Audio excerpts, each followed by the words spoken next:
బృహన్నల రథాన్ని తోలుతూ ఉన్నాడు. ఆ రథం అలా విరాట నగరం నుండి ఉత్తరపు వైపుగా బయలుదేరిందనమాట. బయలుదేరి అప్పుడు ఆ రథాన్ని తోలుతూ ఉంటే ఆ రథ వేగాన్ని చూసి ఆశ్చర్యపోతున్నాడు ఉత్తరుడు. వా బృహన్నల, మరి తోలుతున్నావు కదా ఆ రథాన్ని, నువ్వేదో చేత కాదు నా వల్ల కాదంటే ఏంది రథం తోలడం, బ్రహ్మాండంగా ఉంది, నేను మించిన వాడే లేడు సారథి అనిపిస్తుంది నాకని చెప్పి అన్నాడు. అని నేరుగా పరేత భూమి అంటే ప్రేత భూమి అంటే శ్మశాన వాటిక, ఆ శ్మశాన వాటిక సమీపానికి వెళ్ళారు. అంటే వీళ్ళు ఇక్కడ ఉన్నారు, ఇంకా ఒక 50-100 అడుగుల అవతల శ్మశాన భూమి ఉందన్నమాట. ఆ శ్మశాన భూమికి ఉదరికి వెళ్ళారు. దూరంలో శ్మశాన భూమి కనపడుతూ ఉన్నది, అక్క ఆవుల మందలు కనపడ్డాయి. అంటే ఆవుల మందలను మళ్లించుకుని ఆవుల మందలన్నీ కూడా వెళ్ళిపోతున్నాయి. ఆవుల మందల వెనుక కౌరవ సైన్యం అంతా పోతూ ఉందన్నమాట. కౌరవ సైన్యం అంతా పోతూ ఉంటే దుమ్ము రేగుతుంది. ఏం కనపడుతుంది మనకి? ఏదన్నా 10 మంది పరిగెత్తున్నా ఎక్కువ బస్సులు లారీలు పోతుంటే దుమ్మే కదా మనకి కనపడుతుంది. రోడ్లు లేనప్పుడు, తార్ రోడ్డు మీద కాదు, మామూలుగా దుమ్ము మీద పోయేటప్పుడు అనమాట. కాబట్టి అడవి ప్రాంతాల్లో ఆ యొక్క శ్మశాన వాటిక దగ్గర కదా పోతున్నాయి. ఆ శ్మశాన వాటికలు అంటే చాలా ఉంటాయన్నమాట. ఆ వాటికలని కూడా దాటుకుంటూ ఈ యొక్క ఆవులని పరిగిస్తుంటే వెనక సైన్యం అంతా రథాలు, గుర్రాలు, ఏనుగులు ఇవన్నీ పోతున్నాయి.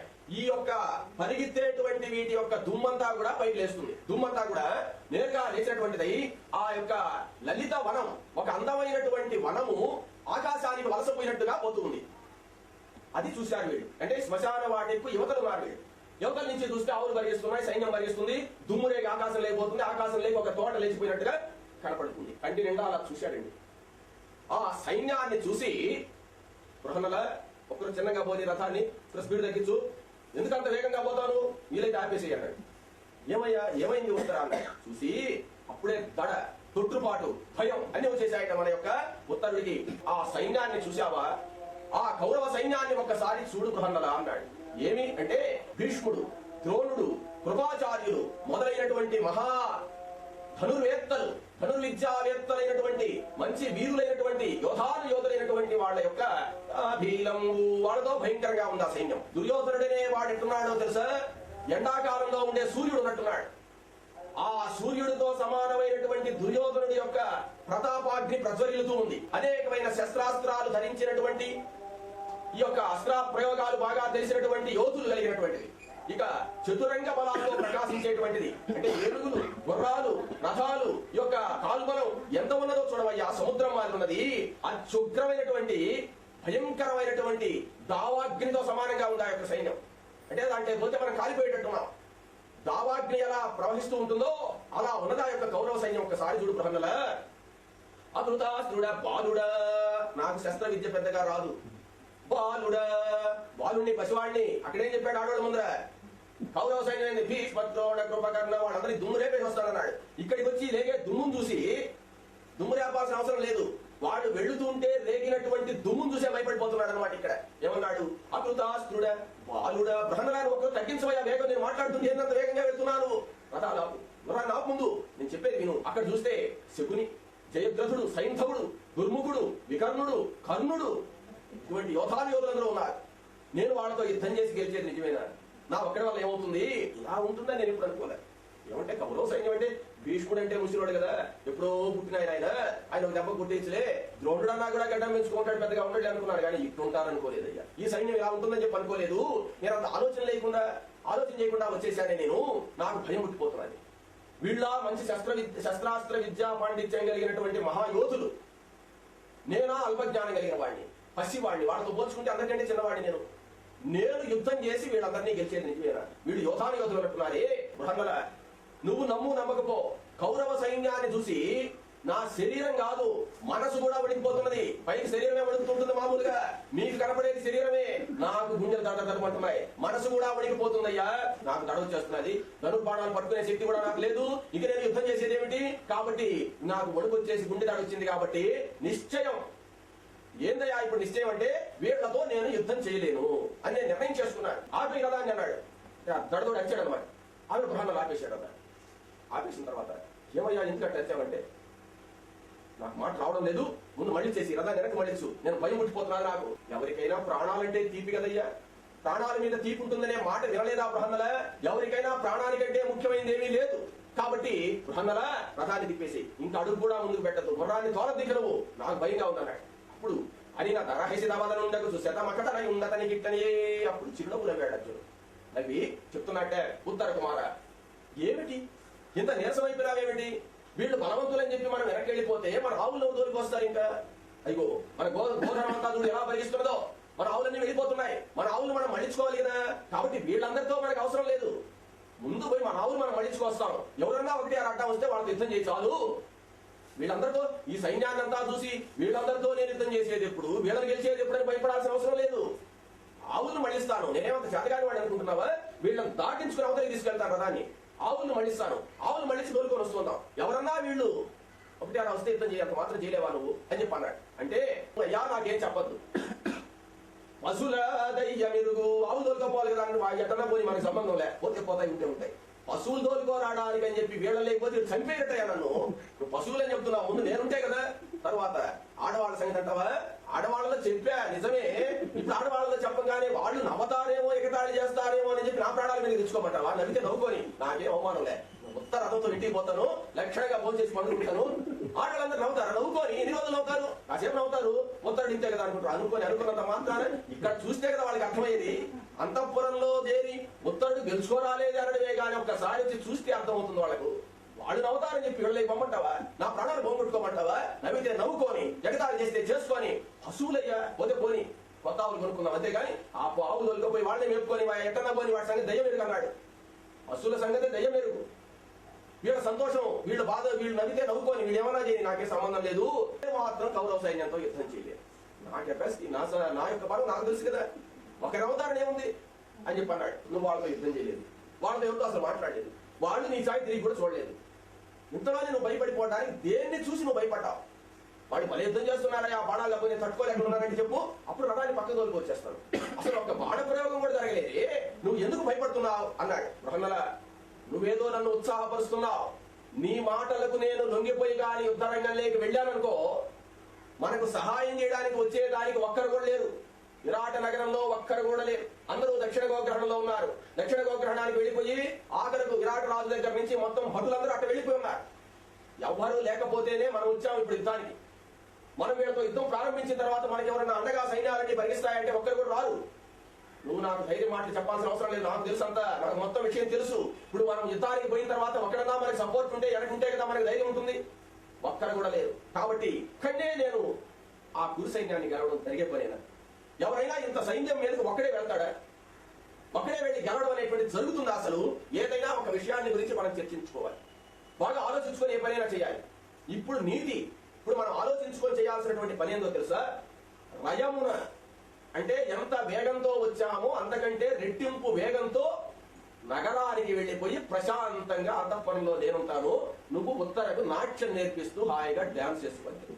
ఇదంతా మనకు అవసరం లే. ఈ యుద్ధం వల్ల ఏం అవసరం లేదు. ఆవులు పోతే పోని, ఎట్టన్నా పోని, మనకు వల్లేదు.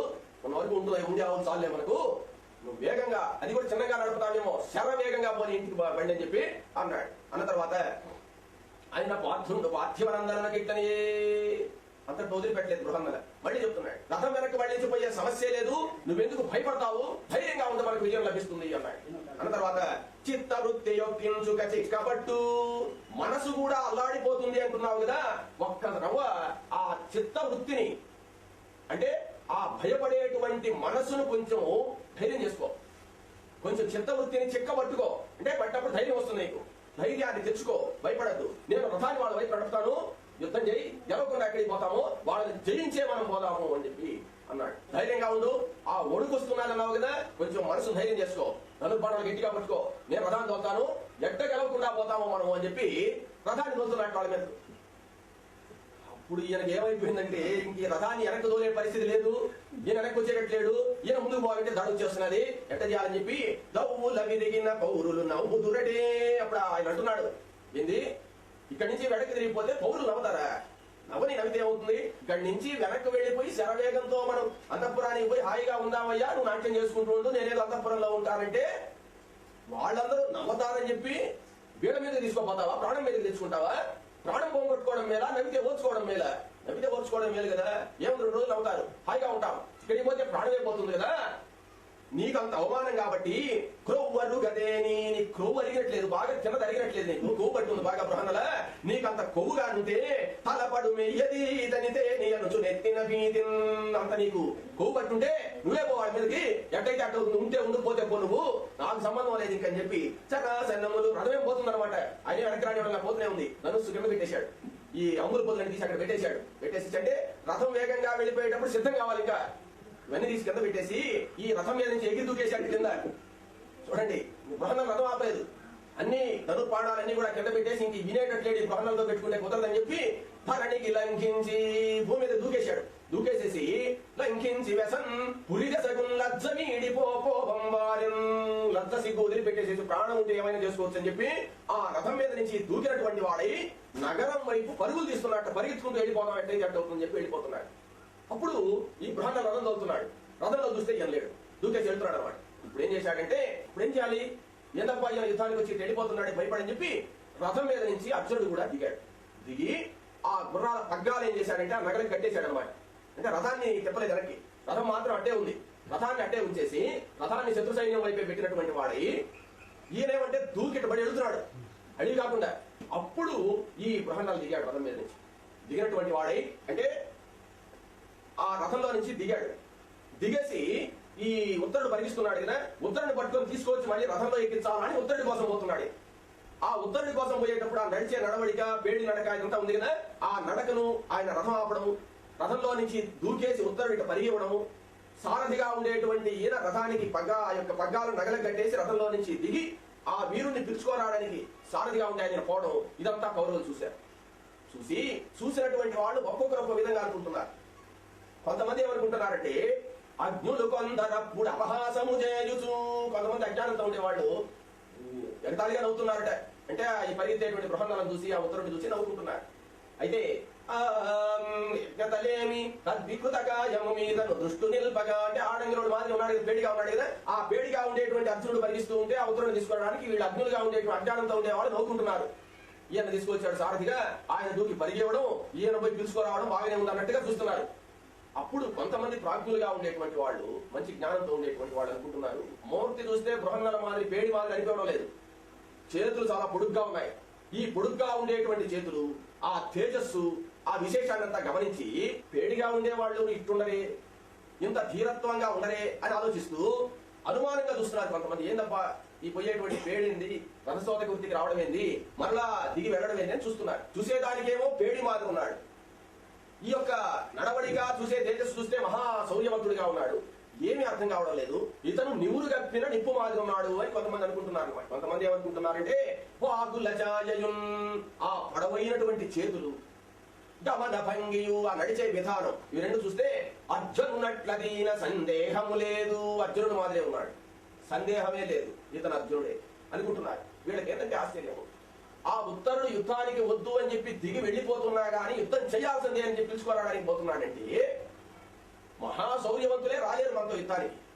ఒక పేడి రూపంలో ఉండేవాడు యుద్ధం చేయాలని వస్తున్నాడంటే తప్పకుండా ఇతడు అర్జునుడేను. విరాట నగరంలో పేడి రూపంలో ఉండేటువంటి అర్జునుడై ఉంటాడు. అర్జునుడు కాకపోతే ఒక్కడే ఈ కౌరవ సైన్యం మీదకి రావాలంటే ఇంకెవరికీ ధైర్యం లేదు, ఒక అర్జునుడికి తప్ప. అర్జునుడే అయి ఉంటాడు అని కొంతమంది అనుకుంటున్నారు. ఆ దక్షిణ గోగ్రహణంలో విరాటుడు మొదలైనటువంటి వాళ్ళందరూ సైన్యాన్ని తీసుకుని అలా వెళ్ళిపోయి ఉంటారు. ఈ నగరంలో ఎవరు ఉండుండరు. ఇక్కడ ఉత్తర గోగ్రహణం జరిగింది కాబట్టి వెంటనే ఉత్తరుడు యుద్ధరంగానికి బయలుదేరి ఉంటాడు. సారథి దొరికిండడు. సారథి దొరక్క ఈ బృహన్నరుడు సారథిగా చేసుకుని బయలుదేరి వచ్చి ఉంటారు అని ఊహిస్తున్నారు అన్నమాట. అందువల్ల ఇతను అర్జునుడై ఉంటాడు. ఆవులను తోలికెళ్ళాడు కౌరవ సైన్యం అంటే కౌరవ సైన్యాన్ని జయిస్తాననేటువంటి ఉద్దేశంతో అక్కడ మన పరాక్రమం, మన సైన్యాన్ని చూడక ధైర్యంతో బయలుదేరి వచ్చుంటాడు ఈ యొక్క ఉత్తరుడు. ఇప్పుడు మన సైన్యాన్ని, సైన్యాటోపాన్నంతా చూసి భయపడి వెళ్ళిపోతున్నాడు. ఆ యొక్క అర్జునుడు చెప్పినా వినకుండా, అంటే ఈ బృహన్నలు చెప్పినా వినకుండా వెళుతున్నాడంటే ఈ బృహన్నలు మాత్రం యుద్ధం చేయాలని చెప్తున్నట్టున్నాడు. ఈ యొక్క బృహన్నలే అర్జునుడైతే ఈ అర్జునుడి పరాక్రమం తెలియక వాడు వెళ్ళిపోతున్నట్టున్నాడు ఉత్తరుడు. కాబట్టి ఇంత ధైర్యం చెప్తున్నాడంటే ఇతను అర్జునుడేను. అర్జునుడి పరాక్రమం ఉత్తరుడికి తెలిసినట్లేదు. అర్జునుడి పరాక్రమం తెలుసు కానీ ఈ బృహన్నలే అర్జునుడు అనే విషయం ఉత్తరుడికి తెలిసినట్లేదు. అందువల్ల వెళ్ళిపోతున్నట్టున్నాడు అని కొంతమంది అనుకుంటున్నారు. అనుచు నిశ్చయరహిత హృదయం లగుచు, అవును అర్జునుడు పేడి రూపంలో ఎందుకుంటాడు, ఇన్ని చెప్తున్నారే పేడి ఎందుకు అవుతాడు అని కొందరు అంటున్నారు. అంటే ఎవరు ఏది నిర్ణయించలేనటువంటి పరిస్థితిలో ఉన్నారు. సుండాలయ లీలాసమరేఖం గమనంబున పురుహూత పుత్రుండు పదశతమాత్ర ప్రదేశం పలాయుతుండైన భూమించైన ఇది పట్టుకుని నతండు. సరే వీళ్ళు ఆడుకుంటున్నారు, రథం అక్కడ ఆగిపోయి ఉంది. తర్వాత మన భూమింజయుడు శరవేగంతో పరిగిస్తున్నాడు. అర్జునుడు రథాన్ని దిగి 100 అడుగుల దూరం పరిగెత్తాడు.